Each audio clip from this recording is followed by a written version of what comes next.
And we're live, ladies and gentlemen. Welcome to the best session of the day, because I'll be speaking all the languages of distinguished guests I have in this group. And this will last for about 4 to 6 hours, depending on the timing we have and the themes that we would like to share with you. It is my great pleasure to be a moderator in the group where people know their work, and I'll be just smiling around and calling your names.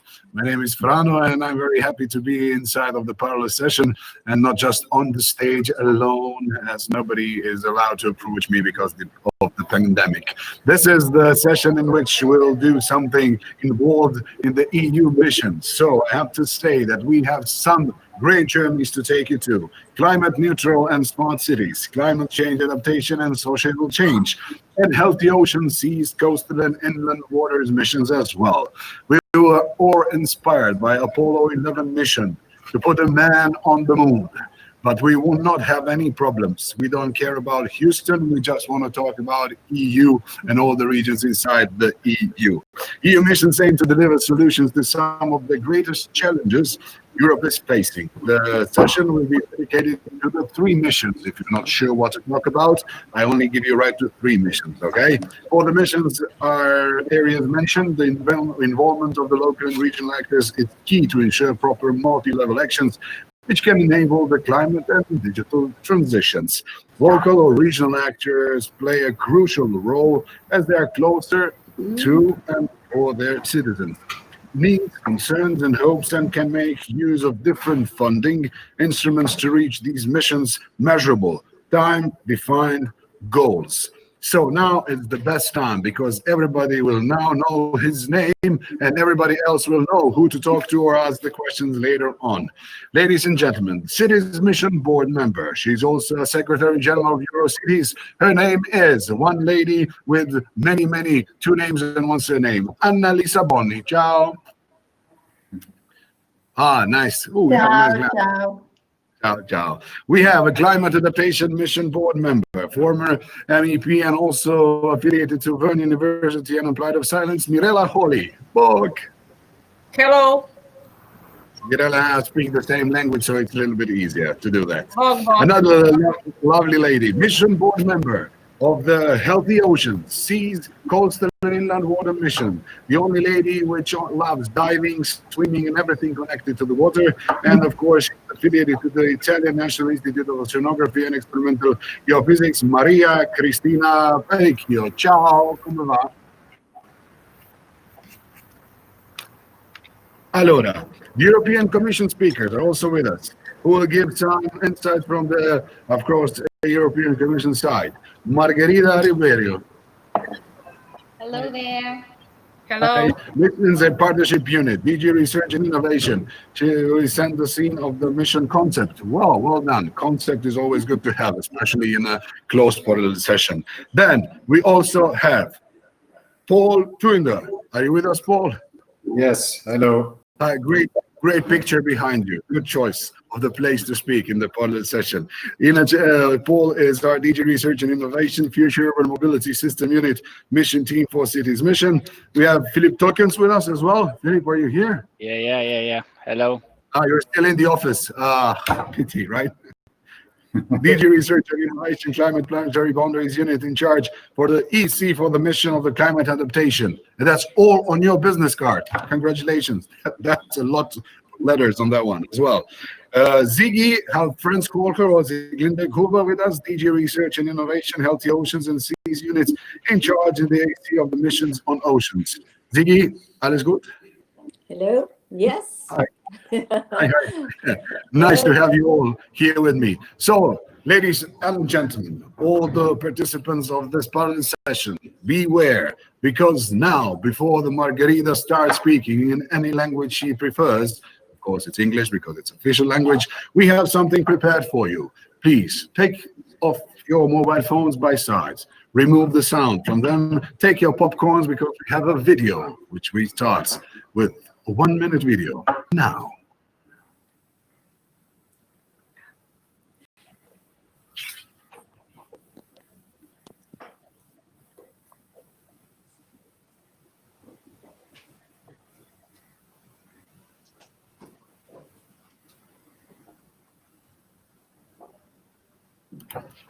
We'll be back after commercials.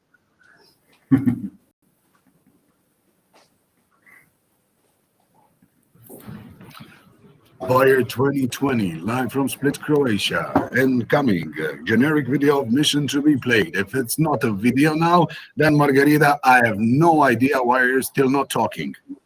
Well, I can start if you want. You know, missions were inspired in the mission to the moon, but actually the EU missions are focused on solving some issues that we have very close to our hearts. So indeed, my role here is to speak as quick as you do, to walk us through what the concept of missions is all about. And actually, I would start by that. We will have a look at in depth on 3 missions. Because as you were pointing out, the WIRE conference is to attract local authorities and to discuss the regional deployment of the missions is crucial. And for these 3 specific missions, it's also crucial. But concerning the concept is basically to bring Europe closer to citizens, to solve their problems. Actually, this is a novelty in the new framework program on research and innovation at the EU level. But the idea is that it spills over national and also regional deployment strategies, so that we don't focus only on the EU side, but we have these objectives, these targets being met and being discussed at a national level.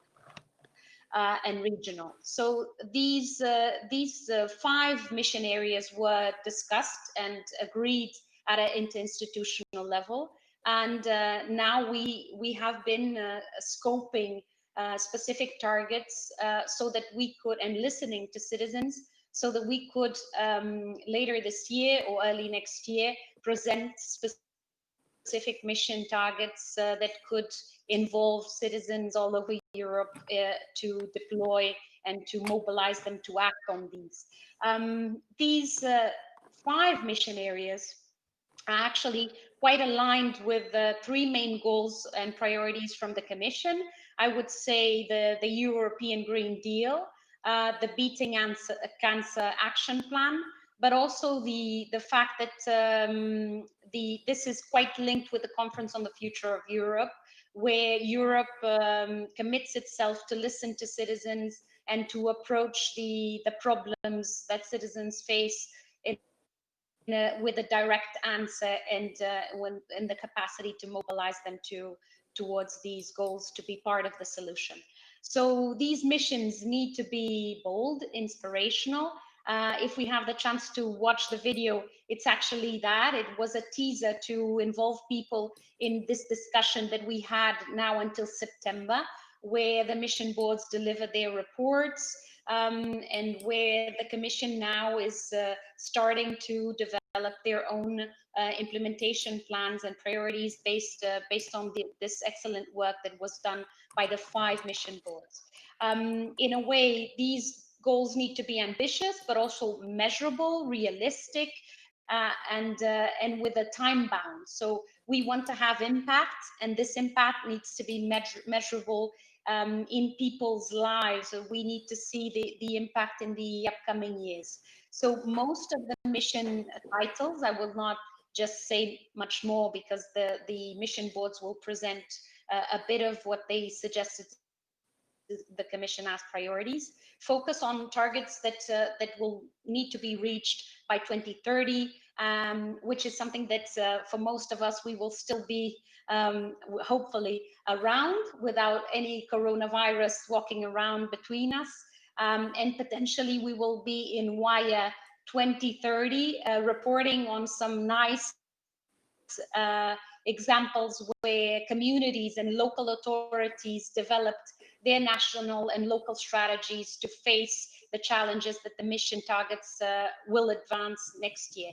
So basically, these missions will be specific targets. The Commission will have a communication later, which is being developed. It is not only focusing on research and innovation, but going much beyond that. We for this session, we have colleagues from the Commission, from the Research and Innovation DG, but there are up to 15 different DGs involved in these actions. And I'm sure that the implementation plan will show that not only research and innovation is enough to solve these issues that the mission boards have prioritized for us to target. So for the time being, I would leave you with that. I would leave you with a bit of a teaser for the concept, and leave the in-depth discussion for the 3 dedicated mission informal coffee corners, as we have developed this session to be. So for the objective of the session for us is to actually reach out to local and regional authorities to see what they think of these missions, how they could be involved. So over to you, Fran. Thank you for these 5 minutes. And I hope that the session goes as planned, with a live interaction between the audience and the Commission and the mission boards. No. Thank you. Obrigado muito, because you were inside the 5 minutes. That's always nice to hear that people are reading what is written down as their particular part of the session. Thank you so much. It's a great year to start the missions. You just picked the really good one, because everything almost stopped. But the best thing is we have the concept, we know the mission, and we can carry on, even though this is not the year that we will remember for a long time. Everybody wants to forget the 2020, so maybe we could do it now with the short video so we could see, because the video was now approved. Let me see how it looks like for about a minute.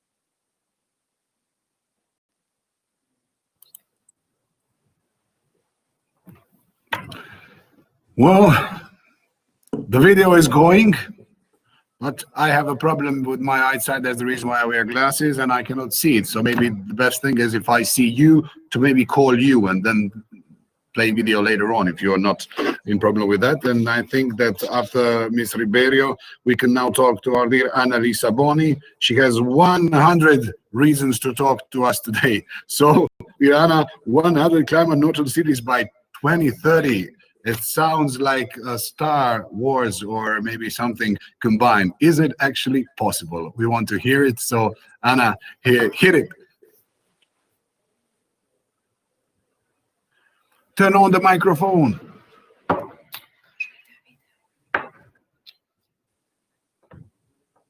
Mic on. Signore e signori, noi abbiamo il problema con il microfono. In 2 o 3 secondi, shout, like in the song, shout, Lisa. Anna Boni, ma come? Non lavora. In italiano parla con i mani, va bene?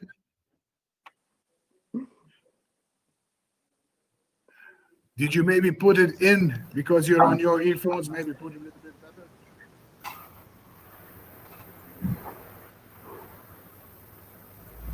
Madonna mia, ma come? Non lavora.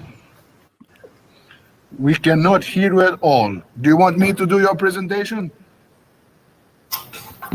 I'm joking.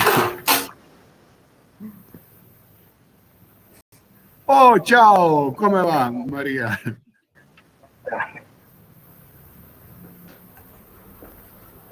Lisa, we see you, we feel you, we know that you are prepared for the presentation, but in the moment that we hear you, it will be great. But now we have a video so we can check what's wrong with your microphone, okay?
So the Lisa has a problem with the microphone.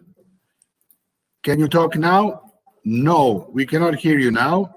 No, I think the problem is maybe you're listening to with the earphones. If you take it out from the computer as well. No, microphone, non lavora. Madonna mia. In vero italiano è Madonna mia, in croato Madonna mia, in inglese Madonna mia. So Lisa, we're going to check it out. The administrator will show you what to do, probably to click something on your laptop, and I'm going to carry on with another speaker. Is it okay? Okay. And if I can suggest, I think that after this video that we watched, which is on the climate adaptation mission, it makes sense that you give the word to Mirella, who is our distinguished mission board member. And in the meantime, maybe Annalisa can fix her microphone issues. Margarida, you're reading my mind. Thank you for the help. We saw the video of the climate change. Mirella, I know that you're the biggest lover of the climate and you would like to save it the best way possible. So now it's your time, and we're going to try to help Annalisa Boni to hear her till the end of the session. Mirella, go, go, go. Okay, I will have a presentation, and I hope that I will not have no technical problems. So I will now put my screen.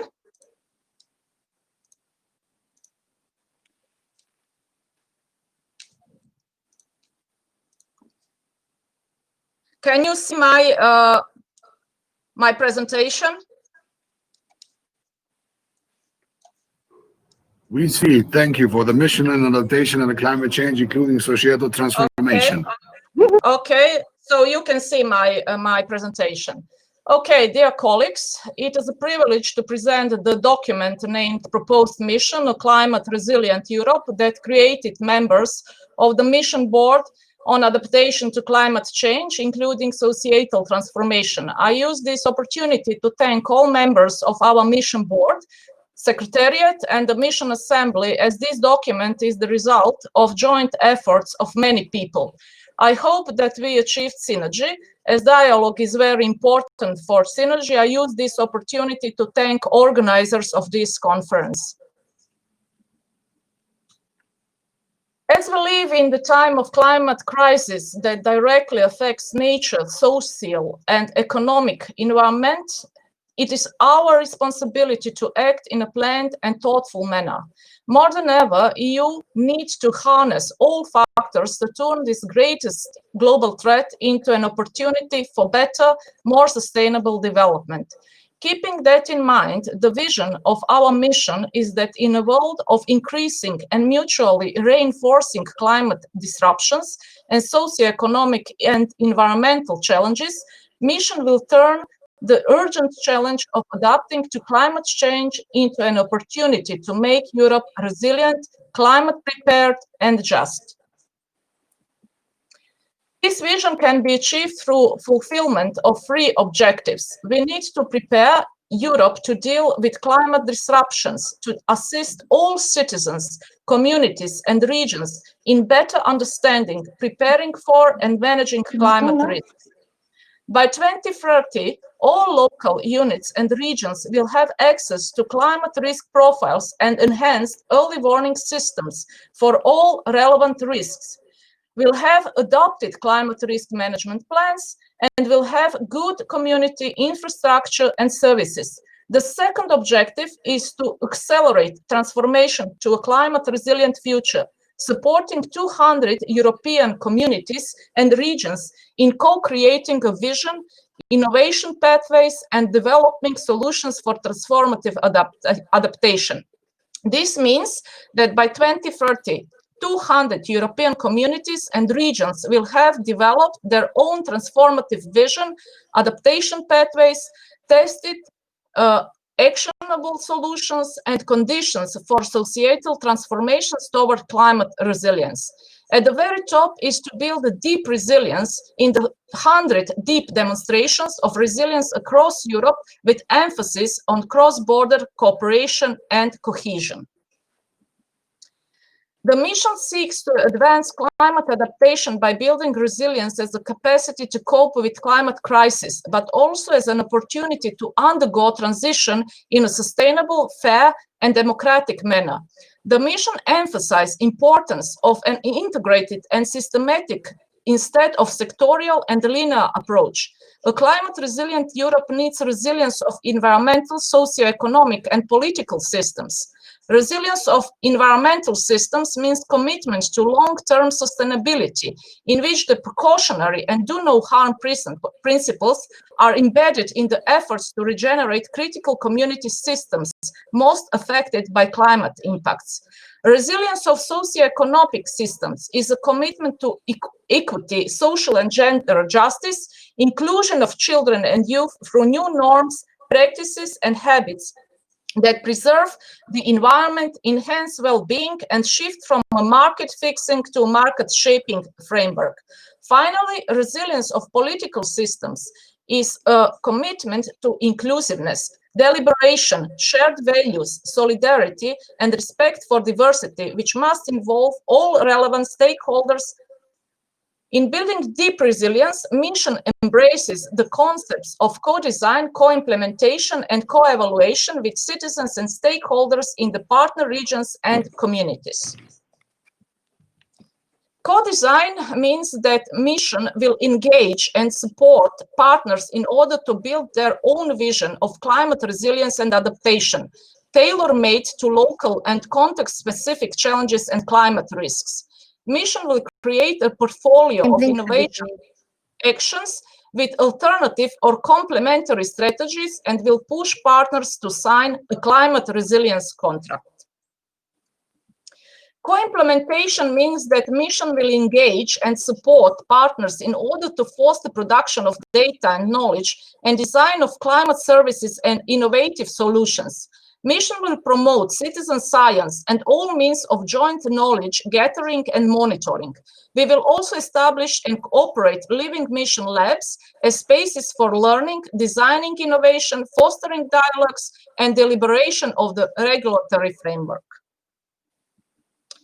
Co-evaluation is the final stage of engaging citizens and stakeholders. Mission will provide feedback on whether the transformative vision and targets are responsive to the mission principles and whether results have been accomplished.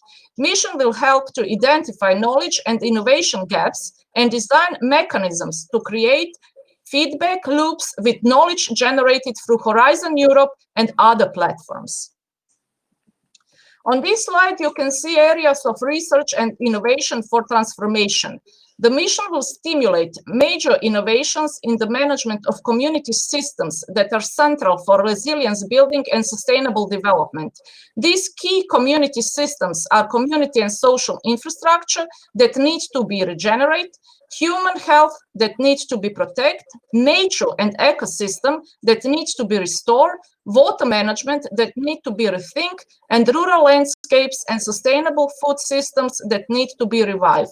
Central task of the mission is to create enabling conditions for transformative change, as it is not possible to know in advance which solutions will deliver this change.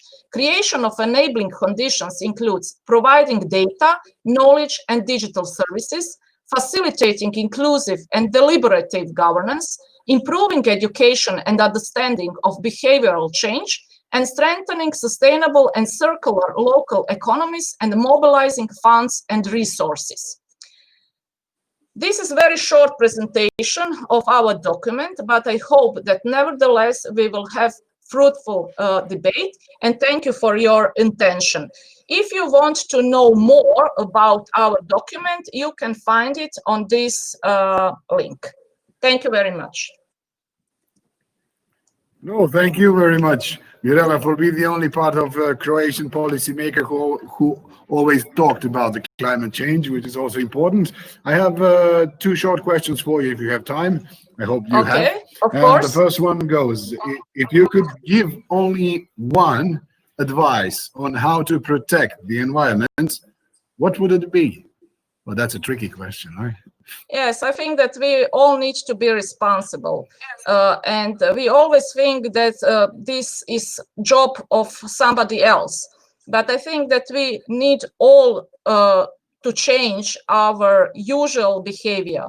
For example, we used to buy a lot of things that we don't need, and on that way we increase production and consumption of many things and many stuff that it's not really important in our life. Of course, we can do change in our transportation and in our everyday life regarding, heating and cooling of spaces. We can save our energy, our water. And of course, we need to push more politicians to do necessary change. Love to hear that one. Push the politicians to make a change. That's the things that democracy is built on. You have a right to ask your politician to change something and to help to improve your ideas. The second question is about smart cities. And we also need to educate politicians, because our politicians are not very well acquainted, I think, with a lot of things that we are dealing now on this session. Education and not building up the garbage. Yes. Great. Yes, stuff. of course. The second one is also for you. Now it's about smart city solutions. So the question goes like, how can smart city solutions smart city contribute? solutions are not in my domain. So maybe my colleague. I know they're not, but is it like an idea that the smart city can improve the climate change? Can Yes, it do of it? course. And digitalization, of course, can do a lot in adaptation to climate change, of course, and mitigation to climate change. Good. The reason why I ask you this question to you, because we need approval that everything should be combined and talk about in a huge picture. And I was told that yes, of course, we need to have synergy of all our mission boards and all our missions. I got information that you know a nice guy called Filipe Tulkens. Have you ever heard about him? Yes, of course. Yes, he's a nice guy. Yeah, that nice guy knows a lot about. And we had a meeting this morning, of course. That's always good to hear. Networking, that's a part of what we want to do inside of the Wire 2020. So, Filipe, they told me that you really are a good guy, that you know a little bit inside from the European Commission on the next steps, how the region's development is. Mic is on. I think this is Lisa. Ciao, Anna. Now we can hear you. The microphone is on. Okay, thank you. But Philip, I want to call you now and ask you politely to carry on with what you prepared for us. Yeah, I will be very brief. It's just to talk about, to complement what has just been said and to inform on where we stand. So the board has published... No, but now I am in room B. Okay, outside room B. So the board has... Look, I'm with both. I mean, I can move around.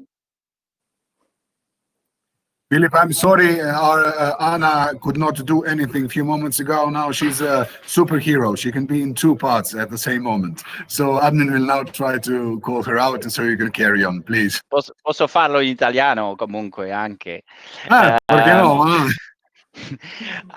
Allora, no, So about the next phase is the preparation of the implementation of this mission. And from the earlier set of slides, you have understood that the concepts of co-creation, co-development, and then co-deployment are taken seriously.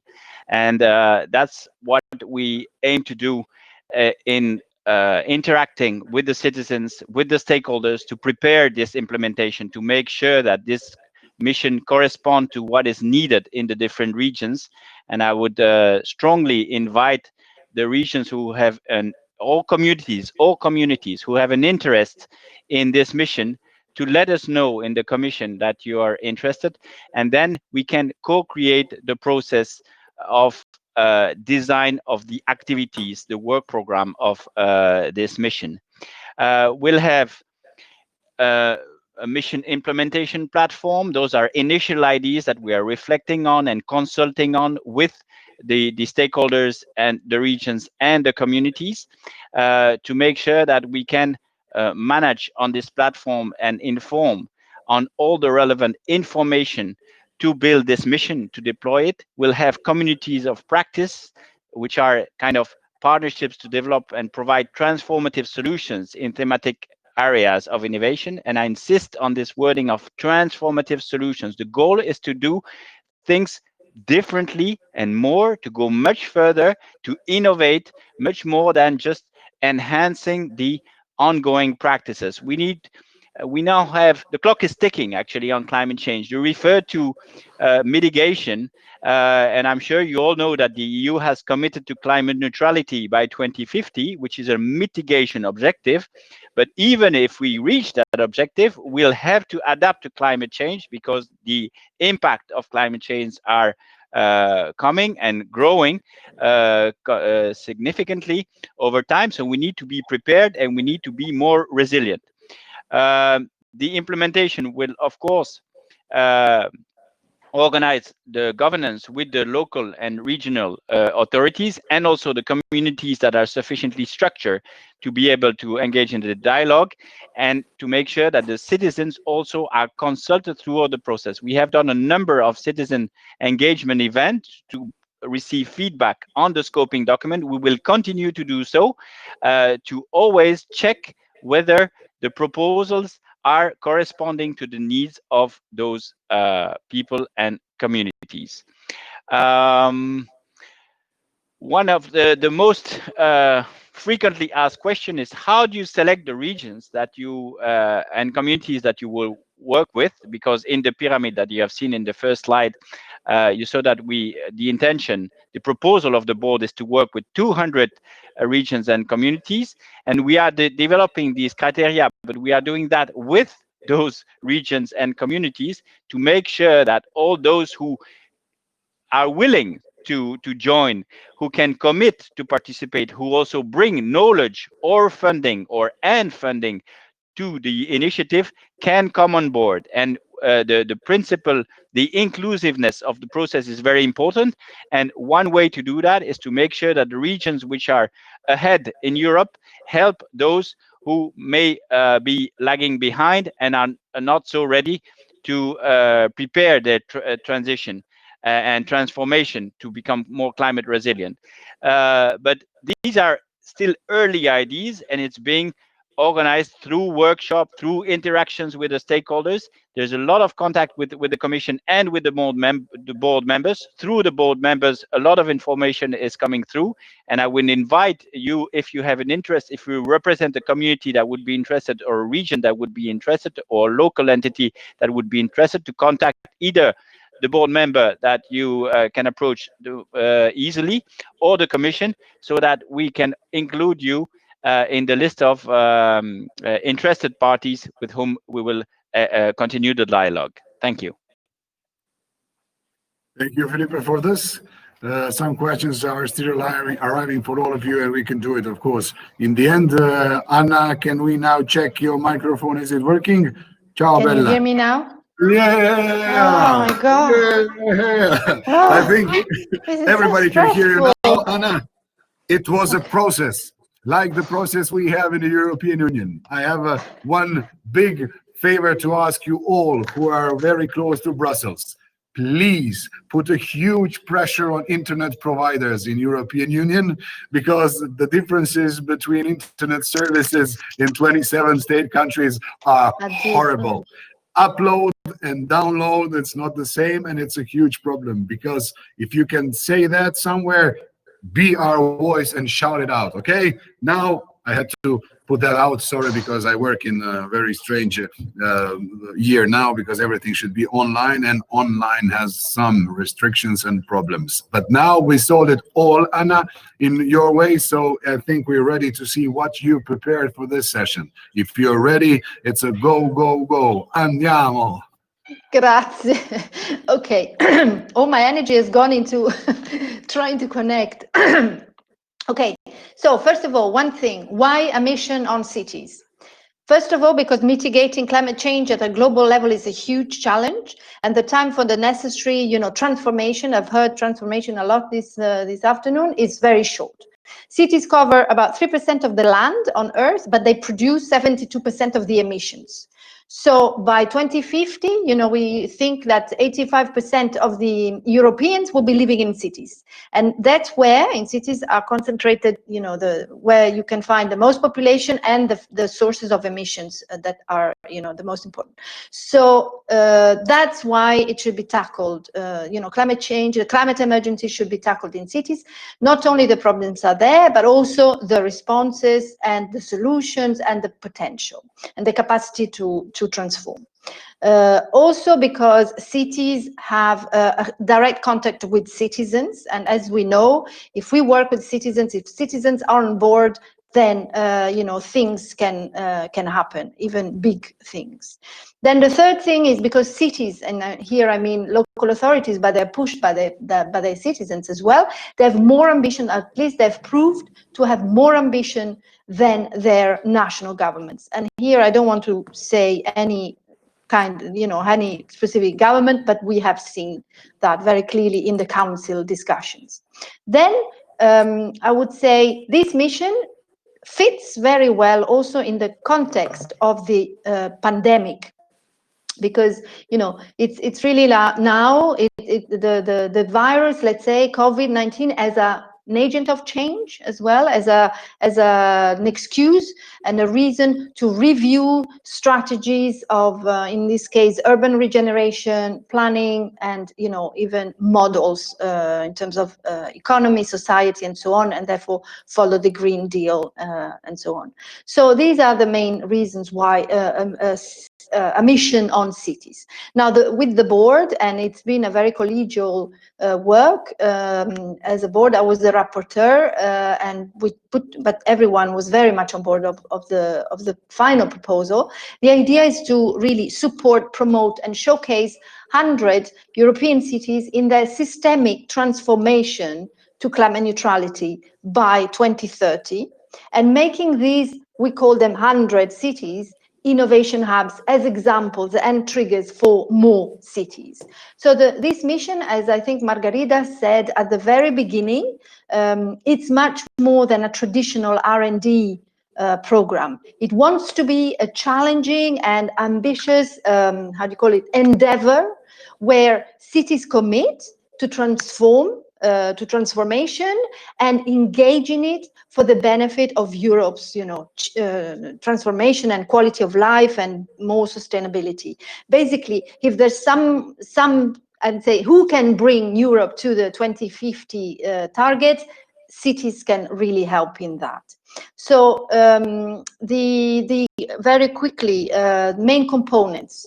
First of all, what do we need what is there behind the mission? What are the main components of the mission? First of all, a new model of city governance.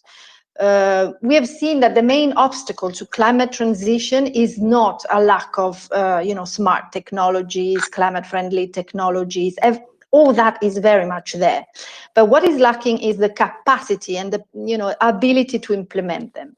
And the model of governance that is currently existing, that is based on vertical sectors, thought for for traditional urban operations and services, cannot drive an ambitious climate transition.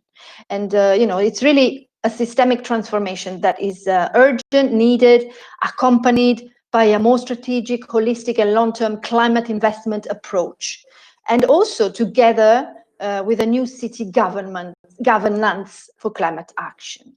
So the idea is to have a transformation based on three main aspects: a holistic approach to foster innovation and deployment. So this idea of systemic, not going in separate compartments.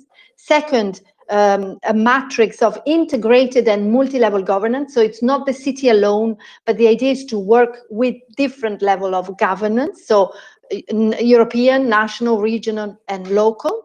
And third, a deep and continuous collaboration between all the stakeholders in a city. Yeah, so it's really about having a strong commitment from the political leadership of local authorities, to innovate also the administration, because this is fundamental, and to bring all the stakeholders, businesses, academia, civil society, citizens on board. And connect to that, the second, let's say, element of the mission is a new role for citizens. So not only, I mean, when we talk about governance, local governance, and so all the stakeholders, there's what we wanted to say, and we put it in the title, for and by the citizens, or by and for the citizens, I never know. But, what we think is will be fundamental for the mission success is the involvement, clear and structured and very, important involvement of citizens in their different roles. They can be political actors, users, producers, consumers, owners of buildings and transport means as well, bicycles, cars, and everything. So in the consultations, because we had a lot of consultations between us and different cities with their citizens and stakeholders, citizens have actually given priority to mobility, energy, urban infrastructures, building, construction, circular economy, and behavioral change. So the citizen part, urban governance, important, and citizens with a big role in that. Then a third component that I would like to highlight is the climate city contract idea. So we have come up with this idea of having as a new delivery mechanism a so-called climate city contract. This could be a mechanism to deliver EU support to cities in the form of more innovation, better regulation, and integrated financing. So the idea is that it's a contract that would be signed by the leadership, the local, the mayor in city leader, whatever you can call, on behalf of the local government and the local stakeholders, by the Commission, and also by the national and regional authorities. Today, you have too many initiatives where the city is left on its own. Like the Covenant of Mayors is fantastic, but it's just, a sort of commitment by the city that works in a European framework without a real commitment of the European institutions and the member states in a way. So this is a thing that we have really pushed for, because we see that among the main, barriers to, move to climate neutrality, you can find financing and you can find legislation and policy. And policy is very much at the heart of, not only one level of governance. Actually, the local level is the one that implements whatever has been proposed by the European and the national. So that's important, an important mechanism. Then the idea is to have the other, let's say, element that I mentioned, which is the big elephant in the room, is the financing, the funding and the financing. So the idea is to say, okay, first of all, in terms of the grant system, so the EU funding, for instance, structural funds and so on, the EU budget and all that needs to be earmarked for the mission. There has to be mechanisms that allow that a good percentage of the resources that are in the MFF can be allocated to climate actions geared towards the objective of this mission. But not only, the idea is also to look for other integrated form of funding and financing for city climate investment plans. And here we are proposing a so-called a lending and blending facility for climate cities as a financial umbrella. For instance, working with the Commission, with the EIB and national climate funding and financing facilities. And of course, with the resources of, for instance, Horizon Europe as a core element. So that idea of the lending and blending facility, or otherwise, the idea of, let's say, of course, as I said before, structural funds, earmarking projects to fund the mission, or again, a one-stop shop system in the form of decentralized negotiation platforms that, for instance, the EIB or any other form could run. A city mission label that could also help attracting the investments of private sector, but also be a good, let's say, fast track from other EU funding, programs. And the green budgeting tool, so as a tool to benchmark climate investments against their targets and in order to align public finances with environmental objectives. And finally, because it's an innovation, basically, it's an innovation-focused agenda, the idea is that those 100 cities that will sign the climate city contracts will develop and implement this new innovation concept. So a system innovation in all the areas that I've mentioned. So in governance, in transport, in energy, so in the sectors, but also in the governance to make all that as a systemic transformation and supported all by powerful digital technology. So a system innovation in the whole value chain of city investments. And these cities, the idea is to have these cities as how do you call them, spearhead, as triggers for putting together the potential of the green and digital transformation. And also we have included an idea of making them work together with like a network sort of system to address common challenges and create economies of scales, and therefore really serve as innovation hubs, as I said before. The final point is, how do we select the cities? The idea is to have a mission that is inclusive, so not only the forerunners could apply, but also those that really display ambition. Ambition is the first criteria. Commitment, capacity and citizens' involvement are other criteria. But I don't want to go too much into the details, but we have in our report, we have proposed an application process that could include different steps, from a manifestation of interest to a co-creation of the application, to a co-creation of the contract with the citizens and all the stakeholders, and then to the implementation of the contract. So I hope that's been sufficient to give an idea of what we have been inspired to do. And yes, but we can go on the questions maybe. It's great to know that the people can change things. They have great ideas. We have inventions. We have something to go to, but sometimes we have a problem with local authorities. That's what we'll be talking in a few seconds with Paul. We have a question for you, dear Anna. Just a second, if it's not a problem. Here we have this one. Our city is actually all ready for committing to complete climate neutrality by 2030 as proposed by the mission board. Is it possible? Now, tell me honestly. Yes, of course. So first of all, just to clarify, the 2030 is something that has to be considered as a, how do you say, as a stimulus element, in the sense that what we want to say is that those cities that will at least have, I don't know, 50,000 inhabitants could apply. And we believe that if there is ambition and capacity, there will be the possibility to achieve climate neutrality for 2030.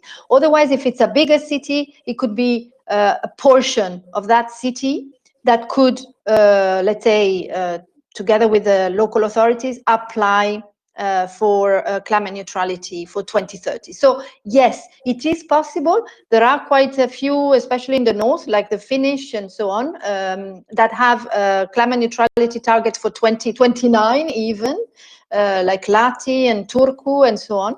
So it is possible, but of course, what counts is to just move and start going, because the idea is that cities can bring Europe before 2050, because by 2050 everyone should be ready. So the idea is that those cities that are wanting and are ready to do it, they should not waste more time. Thank you for that answer. I always like good answers that are looking to the brighter future and better one. But sometimes, as I said, and you mentioned it, local authorities can be a critical and crucial problem. Out of knowledge, sometimes out of fear, they're not sure what to do, but we have the perfect person to tell us how we can improve that. Dear Paul Twitter, it's now your time to say us and provide some insight of the next steps and how involvement of the local authorities is crucial for all the things we are talking about today.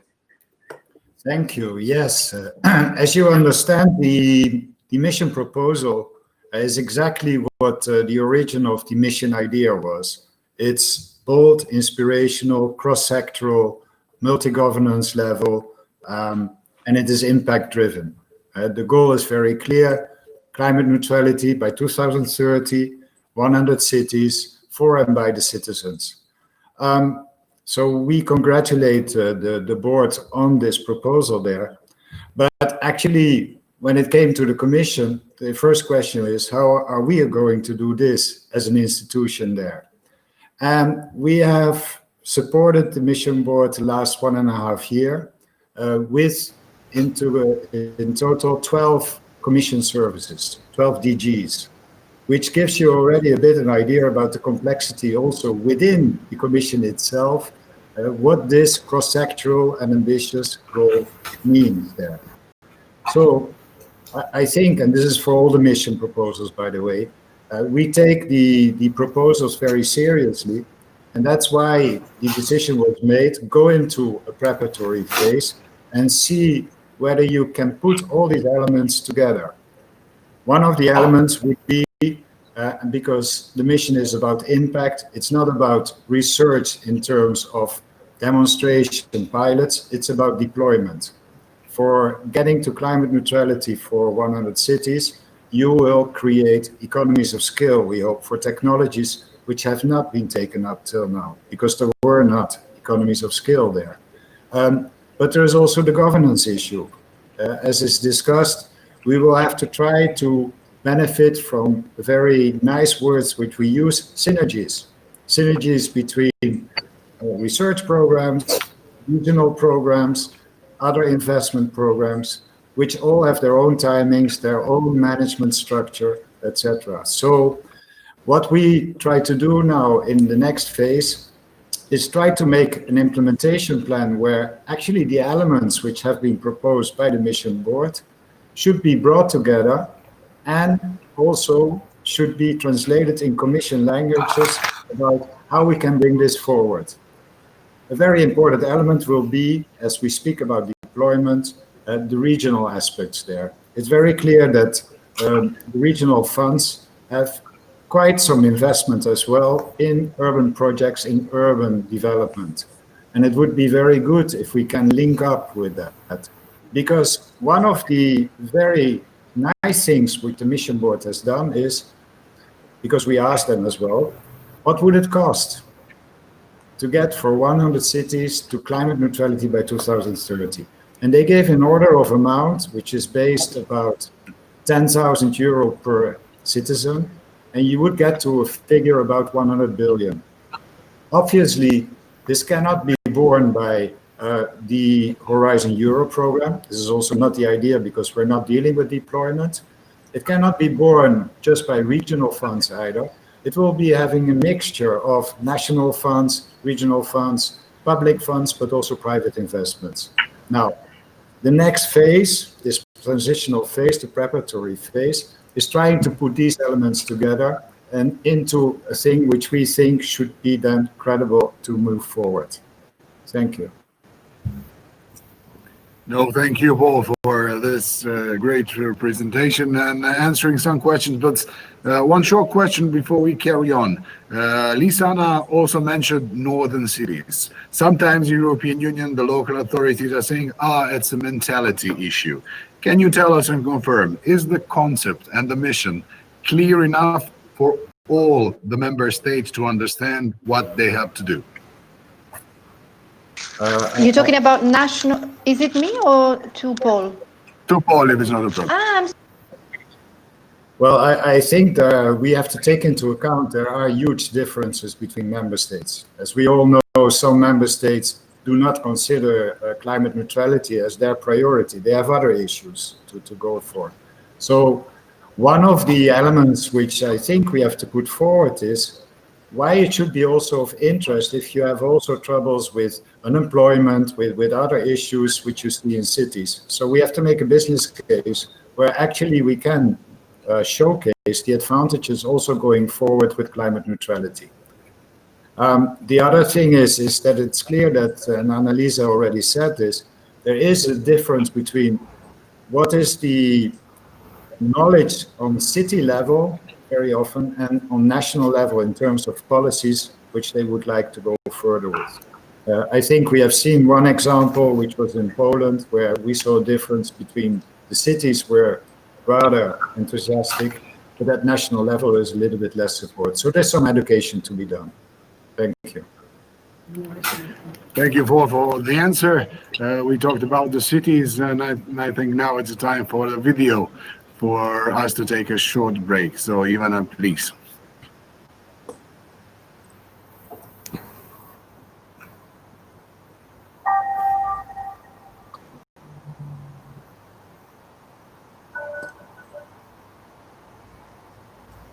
Today I woke up early. It was so hot that I couldn't sleep. We got into our car. I get so bored there. I can't even open the window. We finally got to school, but if we could just play outside.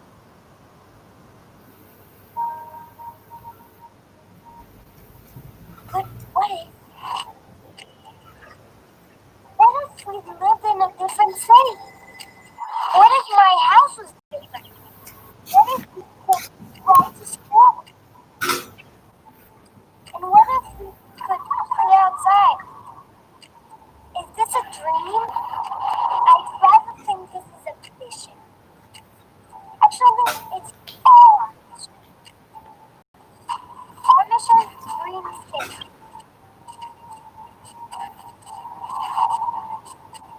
By and for the citizens. Did you know that 80% of urban citizens live in cities? So jump on board.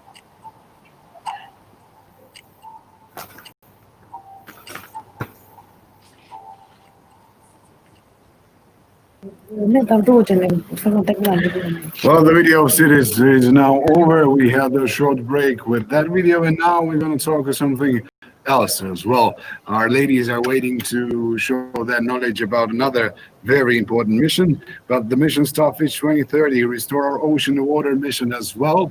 We have also prepared a short video, and we'll start our last part of this session with that video.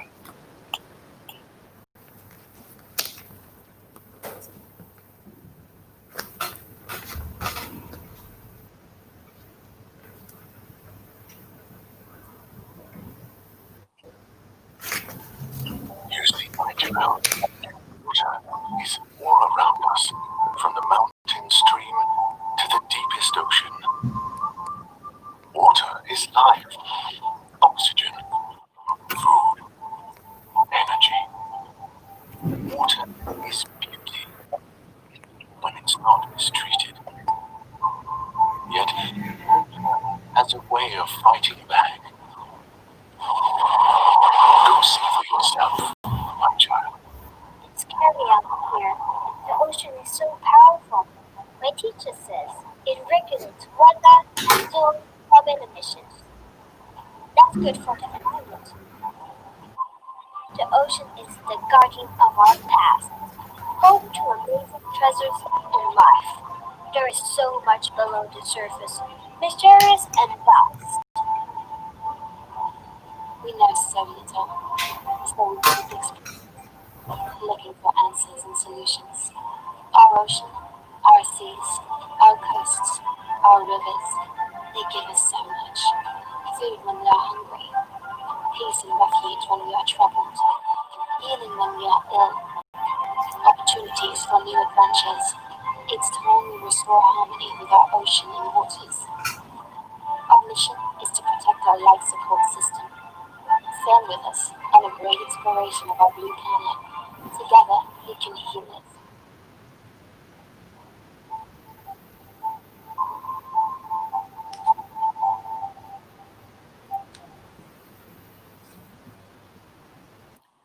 Well, we really have to make it blue again.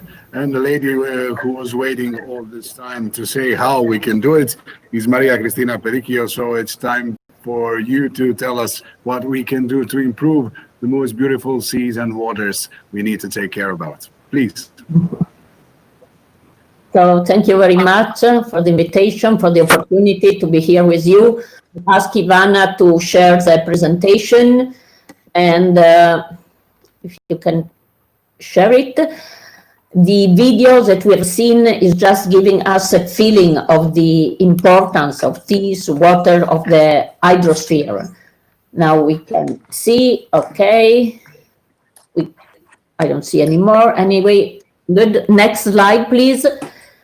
So the video, as I was saying, is showing how the hydrosphere is important for us. Here you can see the water cycle that illustrates systemic nature and so on. But the main point here is to understand how important are oceans and waters for our life. I mean, all citizens in all countries, we will be healthy if the seas and oceans are healthy. But seas and oceans, their health depend on us. So it's quite curious, these things that is happening, that we are affecting one of the main sources of our life. As it has been shown in the movie, one of 2 breaths that we give comes from ocean. So 50% of oxygen that we breathe come from ocean, food come from ocean, water comes clearly from rivers and lakes. But then we could continue. And again, the video was showing it very clearly. Ocean and sea are absorbing heat. 90% of exceeding heat has been absorbed in the last years. They also absorb CO2, so they are really a sink. And then we can move to the economic activities, transportation, tourism, commercial activities, but also all our communication, our telecommunication are working through underwater cables. The world of commerce is moving by seas and oceans. So we could not live without seas and oceans. But if we go to the next slide, if seas and ocean are so important, then the point is to understand why we, human beings, have been able in the last years really to overexploit seas, oceans, waters, pollute. And the situation that we are facing today is, we could say, dramatic. So people and citizens must know. We in the mission and most of the countries have been doing a lot of dissemination activities, discussing with people, informing people, emotioning people. People must be emotion. I live in front of the sea. I live in Trieste, so I see the sea from my window. That emotion me. But people that do not live near the sea, they probably don't know. They don't care. They don't know what happens below water. So we must tell them stories. We must involve. We must make them love the sea. If they don't love something, they will never protect it. So in the document and in our 1 year job, what we were doing was to investigate what are the main threats that seas and oceans and waters are facing. Here you can see 2 images that are already very explicit. One is a pollution, big problem. The other picture depends on climate change, so the risk of sea level rising. We on Northern Adriatic could be disappear. So there are all these challenges. And starting from this, you can see here 4 main challenges. So we try to develop missions objectives. These missions is very huge. You can go to next slides. So the mission is really facing so many things that it has been quite complicated to choose some priority. Finally, we reach this picture. This slide is a main one. So we have chosen to emotion people, to emotion kids this vision of a starfish. So starfish is our mascot, is our poetical picture. The 5 arms of the starfish are representing the 5 main priority objective. I will tell about them something more. But then the starfish is lying on this blue circle, clearly blue, and I want to recall, for example, the blue marble picture. If you want to be emotion, the blue marble is a picture, very famous picture that was taken during the Apollo, I think it was 17 Apollo mission, and they took a picture of our globe, of the planet, that was all illuminated by sun, and it was all blue, because our Earth is in fact ocean. More than 70% is water. So this idea is trying to explain this aspect, but also you can see the small arrows on the circle represent the idea of a circular economy, but also that we all must move to a more circular economy also in our daily life, when waste must become resources. So the small pictures is meaning all these things. 5 arms, 5 priorities. The 5 priorities have been declined in 17 objectives. We can go to the next slide to see, and then to see each one by one. So 17 objectives, 17 targets. Each target in the document is widely discussed, presented, what we must do, in which time, with how much money, who has to do it, and so on. But if we want very briefly go through the 5 points, we can start the first one, next slide. First target, is filling knowledge and emotional gap. Again, this emotional gap and knowledge. Citizens must be informed. Scientists must be able to investigate the sea, the ocean. You know that the bottom of the sea is less known than the surface of Mars. It's unbelievable. We don't know much about the sea, mainly about under the water, about the bottom of the sea. And we must improve this knowledge. So this first objective is meaning these with different kinds of activities, very nice activities in the field of education, blue programs, blue Erasmus, blue masters, and new training program for blue workforce. And the other aspect is related to knowledge. Now, technology is offering us very innovative ways to know more about the sea. Underwater robotic vehicle, research vessels, gliders. There are different kind of instruments, and the proposal here is a very concrete one, to get a digital twin of the ocean and waters. Digital twin, a virtual image that can allow people, politicians, but also citizens to know the situation and then also to predict, to prevent and mitigate the effect, the negative effect. Next slide. Next slide is talking about regeneration, and you can see the main aspect, and overfishing and the destruction of the bottom of the sea by fishing tools, and renaturalize rivers and waters, create more protected area. 30% of European waters must be highly or fully protected. Then I can go briefly to the next slide.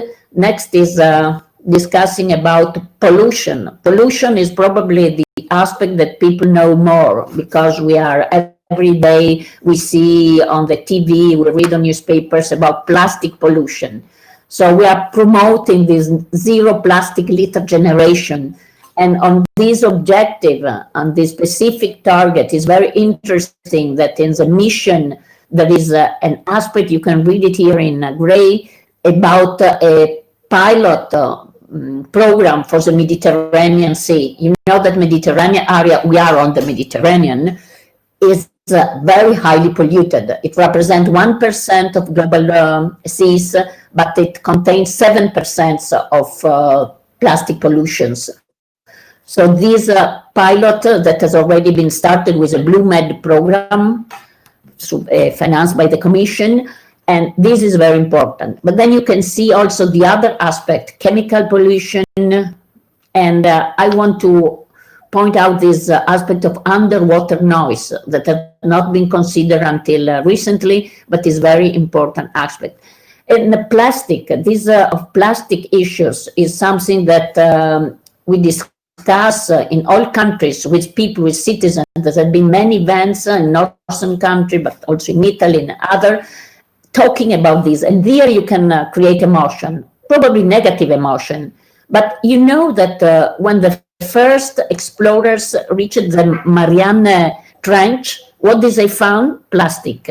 And news of a few months ago, again, researchers again in the Mariana Trench, 9,000 meters below water, what did they find? A new tiny animal, a new tiny crustacean. It was a new species. And how did they call it?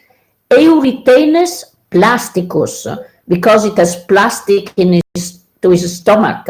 So these things must make all of us to reflect on what we have done to our seas. So you can continue quickly. The fourth objective, it's so next slide, is relating to decarbonization, and we have been discussing today many times about this.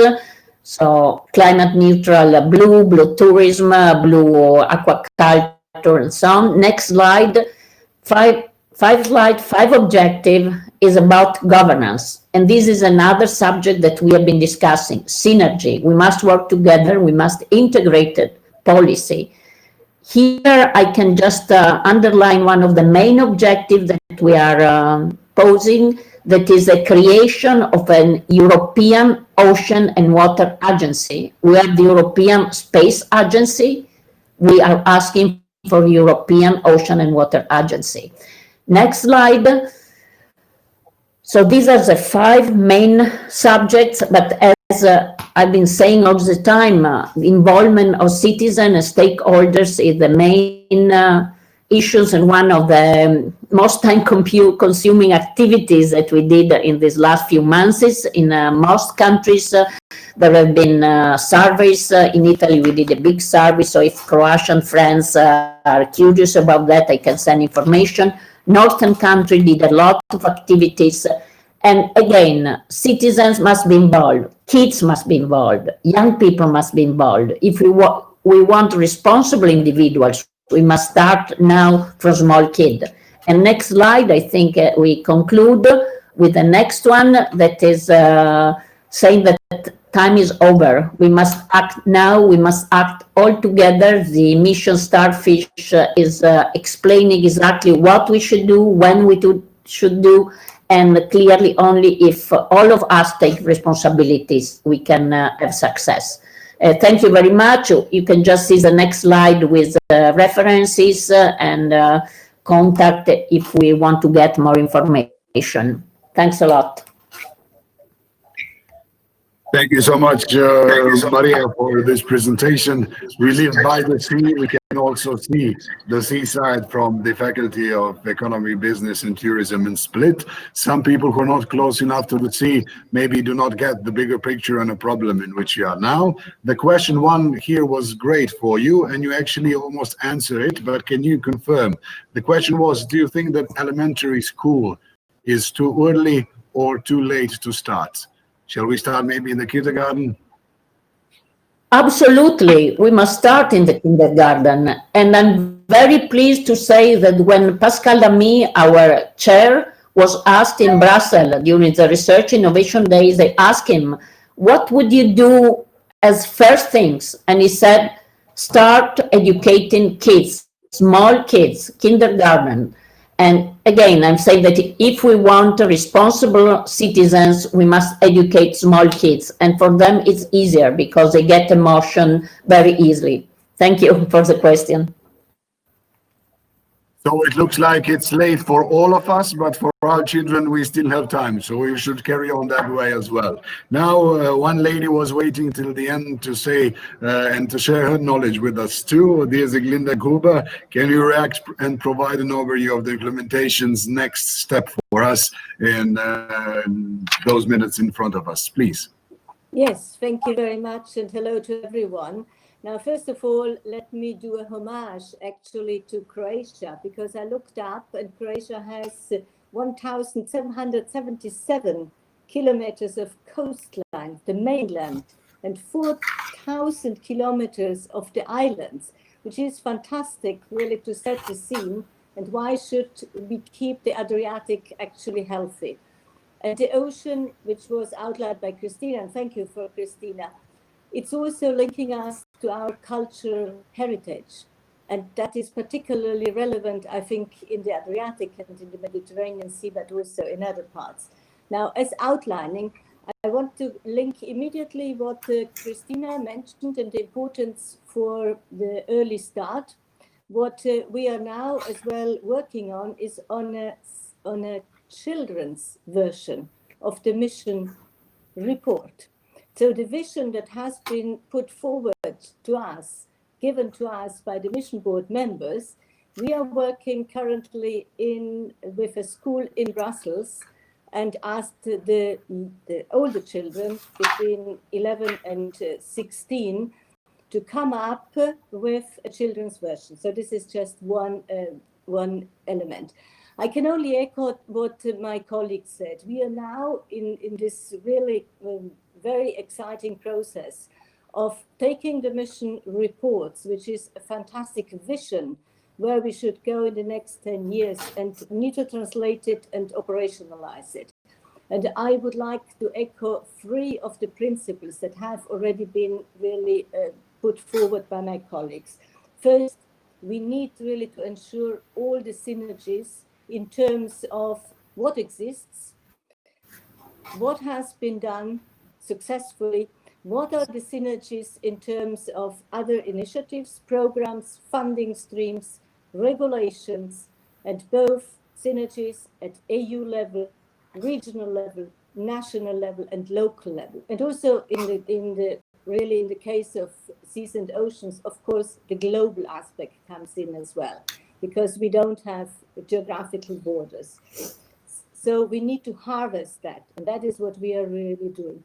The second is putting citizens first.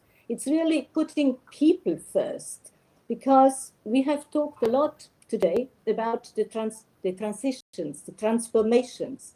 But if we are not instilling and combining these transitions and transformations with confidence building with the citizens, and making them really the co-creators, but also the co-benefiters and co-receivers of the solutions, then we have failed.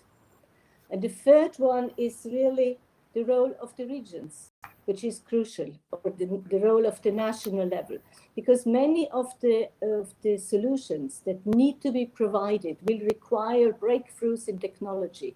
Well, those technologies, they have to be tested at local level, because every local context and every local ecosystem with all its, this was mentioned by the colleagues from the city missions, they're all different. There is not one size fits all. So these different demonstrators will have to be tested, deployed, co-created, and really co-piloted with the regions at all levels. And so that is what we are working on. And I also would like to invite the regions to come in, to contact us, to work with us, because the local level, the people, the regions, that is what matters. And I can only echo as well the pilot that Maria Cristina mentioned. We have 2 years ago successfully launched the pilot for a plastic-free Mediterranean Sea. But we don't have Croatia. We have 8 countries but actively participating in this pilot. So we would like Croatia to be as well part of this. So please do contact us. And there we have the regions, we have the local authorities, we have created national hubs, and we can share, and this is what we are trying to build on. So this is just a little taste. Stay tuned with us. We have a website, contact us, cooperate with us. And we also, of course, need to link up with the mission, the 2 missions, the climate adaptation and the cities mission that were mentioned before. Thank you. No, thank you. I will be calling all my policy makers inside Croatia to write you an email SAAP, as they say, as soon as possible, because I cannot believe that we missed the opportunity to be a part of something that big. Before we carry on, there is one short question for you.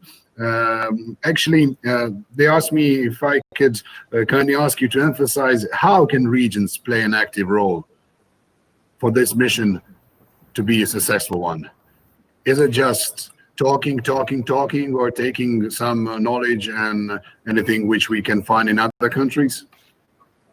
If I go back to the example of the plastic-free Mediterranean, and we have the region of Tuscany, which has been very actively. So they have done a whole mapping of all the different initiatives which go on in the region, looking into the plastic. But not only the plastic, the collecting, but also the whole value chain. So industry is also cooperating with it. And that has been carried forward by the region of Tuscany themselves, because they wanted to be a little bit work or function as an example. So we have these regional hubs where it is a bottom up. It's the NGOs, it's the regional, the municipalities, the industry, the distributors. Everyone really needs to come together. So it is, as I said before, it's this whole ecosystem of active participants and co-creators. And they have to become really the agents of change. And that can only be done at the regional or local level. Once upon a time, we needed a wind of change. Now we need a water to change, but not the water by itself, but we towards the water and every solution that we talked about in the missions. I've heard that we were too joyful and too relaxed, talking about very harsh themes. Next time, I want you to be very stiff. And now I have a few questions for you prepared, because participants also want to hear your answers. They did not specify who should answer the question, so I kindly ask you, after you hear the question, that you raise your hand or give me a wave that you want to answer that one. We were late for about 10 minutes. Actually, we got an info that international provider was down today. That's the reason why you could not connect properly at any time. So after that info, it's much easier to bring this session to an end. The first question I would like to ask, and anybody called who thinks that he has the right answer or she has the right answer, please be involved in this. How can Brussels become closer to the citizens? So how will missions get closer to the citizens so they can actually feel that they are part of it? Who will be the first talking about how Bristol can become a little bit closer to us? Margarida, I see the smile. Does it mean that you want to answer this one? Well, I can start, and I guess that the different missions can actually complement, because during the summer we had a number of pilot actions actually involving real citizens, and not only the usual suspects that actually go to the events organized by the European Commission, but also random selected audiences that we try to attract. So for all the 5 missions, we actually developed, as Siggy for the Oceans mission was referring, we developed citizen summaries, so a kind of a summary without using jargon and technical language to explain actually what the EU and these mission boards were doing. Mission board members were involved in a number of these discussions at a national level. These were all online due to COVID, but we were able to reach also more people because of that. So we had 10 pilot actions with random selected citizens. We also had a number of discussions with the Youth Forum and the Youth Forum and the Youth Parliament, because we actually considered, along with the mission board members, that youngsters and the next generation are key element that needs to be brought into this discussion as early as possible, as it was referred previous in the session. But there were a number of different cases. There were focus groups with the patients on the cancer mission. There were a number of surveys in member states that also launched their own citizen engagement actions. So not only the Commission, but also other players and cities develop their own facilitation plans and dialogues with citizens to bring people on board of these challenges. So I'm happy to say that it was a very nice start, but that citizen engagement in real terms is a continuous process throughout the mission's life cycle. And we are planning to have a number of different actions, not only over summer as we had last year, as the mission boards were finalizing their reports, but next year we plan to have the same type of activities, or even different ones according to each mission. Potentially we will adapt the methodologies. But I think that the colleagues can complement that we really took the initiative to go beyond the usual suspects, and I'm happy to say that this is actually a pilot for the whole Commission as well. This is a kind of an example on how to do it. We have to start with something. Pilot is always a good thing then, because the pilots usually know where they fly to. There is another interesting question, because it's always about who is responsible to do something. This one goes to all of you who think that can answer. Who is more responsible for conducting environmental change? Citizens or the governments? Mirella, what do you think?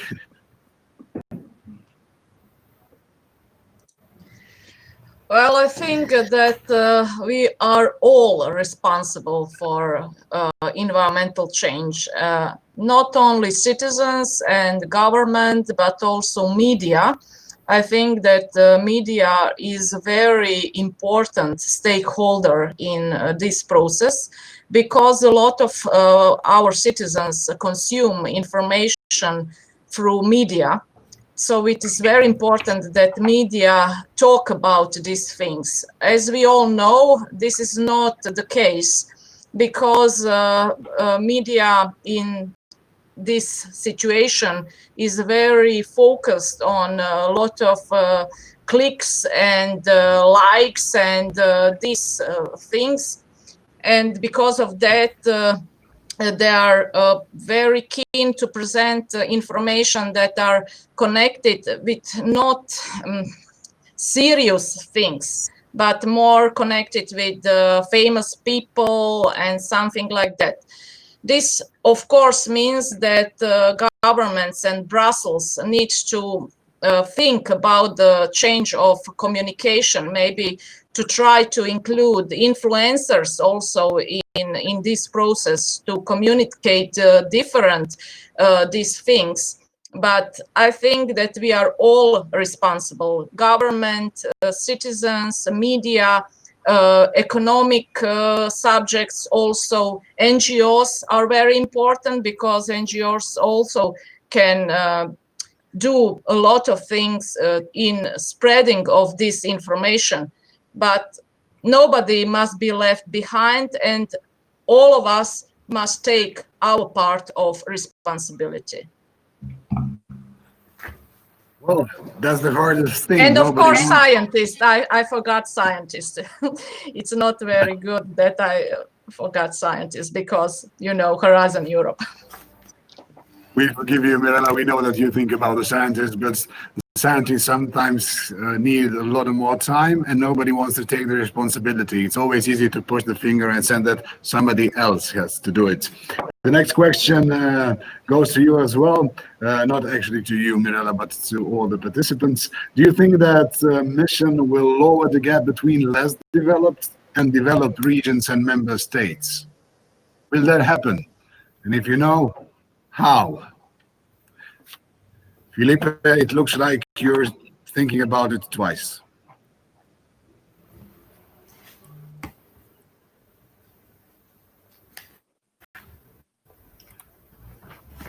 Please, Lizana, it's your turn now. I like when you put up your hands up, then I know that you know the answer.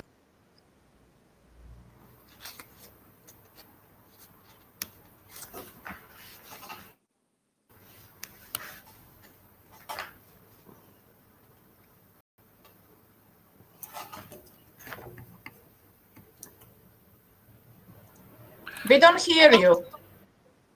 Dear Annalisa, the old technology of Europe is against you today.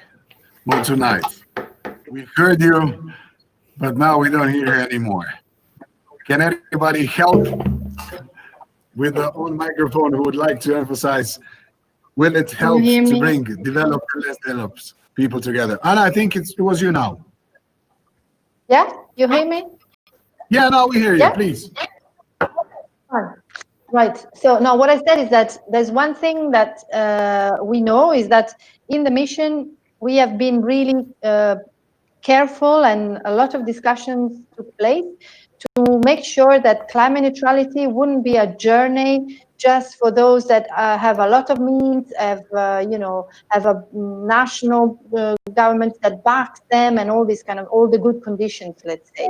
But on the contrary, a very inclusive mission, and therefore I think that is part of the process that we have proposed, and therefore I think if we manage to launch this mission and again boost all cities across Europe, the entire European Union, to go further in their efforts to achieve climate neutrality, I think this will help decreasing the gap, because it's really about supporting all cities that, as long as they have a political ambition, they have citizens behind them, they really want, then the capacity can be built and the means can be found. Thank you for the answer. We are all aware of the pandemic situation, and which you all are. But there is a good question from the participants who are listening to you today. Will the pandemic have an impact on the citizens' attitude towards not only environment, but towards any subjects we were talking today? Mirella, shall we be afraid? Shall the environment wait until we were all healthy? No, I don't think so. I think that it's very important that we have a preparation for different crisis situation, and this pandemic situation showed us how vulnerable we are in this process. So I think that it's also part of adaptation strategy, because we must be prepare for different kind of crisis situation, and the biggest crisis situation, of course, is this climate change thing that is the biggest global threat. But also it is connected, and maybe we will have much worse scenarios because as we all know, this permafrost is in the process of defrosting. So we really cannot know what type of diseases and viruses can spread from permafrost in years that will come. So I think that it's very, very important that we prepare good crisis plans with different scenarios, and to be prepared for very different worst scenarios. And unfortunately, I think that this situation from 2020 showed us that we are not prepared for this type of situation, and we have some I think, lucky thing, because COVID-19 is not so dangerous virus. Well, the problem is that the virus is something which affects us differently. I survived the COVID-19. They said I had the easiest version of it all, and I don't want nobody to have even that one, really, because I still feel sometimes that it's nothing wrong, but the world cannot stop. We should stop in a few moments, so I have one big proposal for all of you. They say that all the good people who know what they do as they work, that they could tell a special message in 1 minute. So each of you will get a 1 minute to say something before we say goodbye to each other. I kindly asked Ziggy to be the first one because she was waiting for us the longest. So your minute, Ziggy, starts now. Okay, thank you. So remember, if there is no healthy ocean, water, seas on Earth, there is no life. Become part really of the mission to make the change happen by 2030. Thank you. I adore you. That was like 12 seconds, and I would like to work with you anytime when you are free and available for talk about oceans and waters. Dear Maria Cristina, you have your minute to emphasize and to warn all the people, from my little 2 sons to the older one. Okay, so the one sentence is that if we want to improve the world, we must improve the individuals, as by Marie Curie. This is very important. And concerning the question about developing and less developing country, I would like to mention science diplomacy. And science diplomacy, mainly in the Mediterranean region, can play and is playing a very strategic role. Thank you. Grazie, as they say in your part of the world. Say hello to Trieste for us as well. Mr. Torkens, you'll be listening to everybody else. Your minute starts now. We want to hear you before we say goodbye. Well, I think all the multiple issues, technical issues, and the current crisis shows that adaptation and resilience are very important keywords in this period. It could be adaptation to climate change, resilience to climate change, but not only to climate change. So resilience is the word, but we can't do that without the people. The governments are there to shape the policies, but the people are there to also participate, test solutions, demonstrate that the solution can be implemented faster to become resilient, all of us. And I wish just to invite the audience to read the documents proposed by the board and react and show their interest in participating in shaping our future together. Thank you. Thank you. Your minute was used wisely, and I think everybody will now go and read and use whatever you offered in this minute, and all of your colleagues which were working on the project as well. Ms. Holly, your minute goes. I know it's hard sometimes. You used to be a Croatian politician, but I like you more as a scientist. Okay, I think that every crisis can be a chance for better development, sustainable development. But if we want to achieve this type of development, we all must work together to establish synergy. And because of that, I think that this mission approach is very important, because this mission approach includes joint work of different stakeholders, and I hope that this pilot project will be successful and that we will be able to do our best in this whole good process. Thank you, or hvala, as we say in Croatia, for joining us in this session. Any other time, we say it in drugi put. Dear Paul, you were talking about local authorities. This is your minute to be our authority now. I think when you have listened to the presentations here, my message would be, for once, the Commission is trying to listen to the citizens, and we try to co-create in an honest way, which is the mission.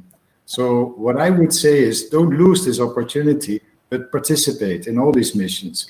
They're very important, they're transformative, and they're worthwhile. Thank you. We have to get used to participation. In this part of the world, participation was nothing. You were just sitting down and doing like this with your head.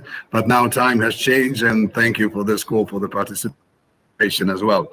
Annalisa, we're calling your name so many times today. Hopefully this will be the last Does it time, work? and we could... Ah, it works perfectly. Your minute starts now. Okay. Okay. So what can I say? Maybe this is the mission of our times, I would say. This is how our chair has called it. It's the mission of our times because it's a radical new way of achieving climate neutrality for the entire continent. It can really help bring Europe to a climate neutrality continent by 2030, and doing it with the citizens and with everyone on board, and make it a better place for the planet and people.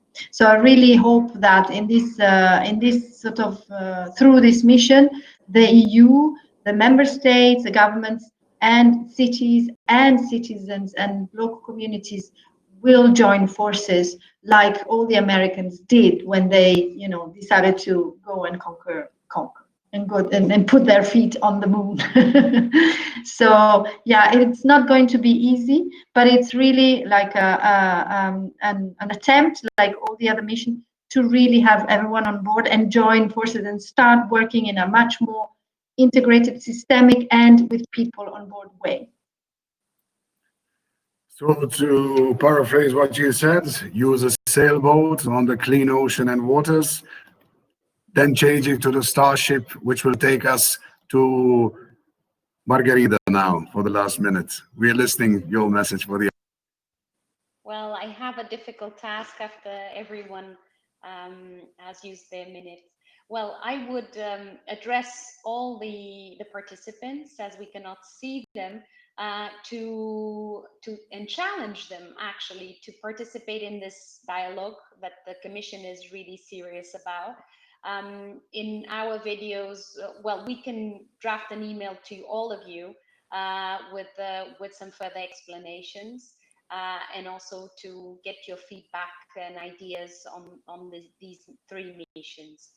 For member states and local authorities, I would use the word resilience. Use your resilience and recovery packages to make these strategies more sustainable, and align them with the missions that you find that really suit your national endeavors, because I understand that all national member states will pick, of course, some parts of the digital transitions and highlight some economic transitions for their strategies. And these three missions specifically, they can be an added value for regional development, for local deployment of demonstrators. As most of our colleagues have mentioned, there will be space to work at a local level in the most developed countries in IT, but also in countries that have different kind of capabilities. So the idea is actually cross-fertilizing and actually deploy what Europe is all about, to be united in its diversity. This is how I would see it, the next steps. Thank you. Thank you so much, ladies and gentlemen. It was a great pleasure talking to you.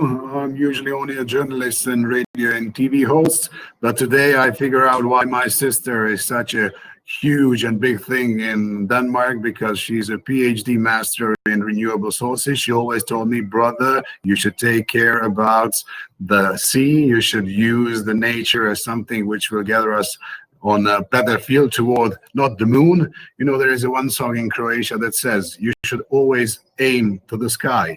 If you miss, you will find yourself between the stars. You were stars of the day to this session. I thank you one more time. I call the participants to join the webpage of the Horizon Europe mission.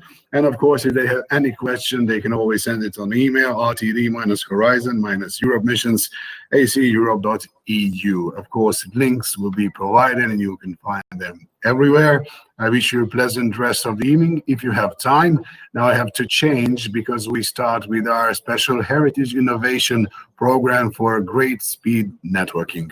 Bye-bye. Thanks for all the knowledge you shared today, and hopefully we'll meet again somewhere live. Bye. Ciao. Grazie. Merci. Obrigado. Vielen Dank. Und auf Wiedersehen. Or in Croatian, it's hard to say, but you could practice for the next season. Hvala I doviđenja. Bye-bye. Bye.